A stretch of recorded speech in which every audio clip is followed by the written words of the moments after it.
কোরআনকে বুঝতে কোরআনকে জানতে চলো শিখি আরবি ভাষা।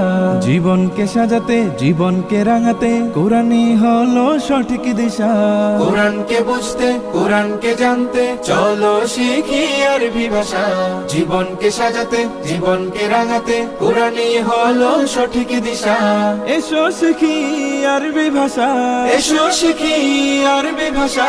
সহজ সরল ছন্দ সুরে تاء ثاء جيم حاء خاء دال ذال راء زاء سين شين صاد ضاد طاء ظاء عين غين فاء قاف كاف لام ميم نون هاء واو ياء هذه حروف الهجاء ألف باء تاء ثاء جيم حاء خاء دال ذال راء زاء سين شين صاد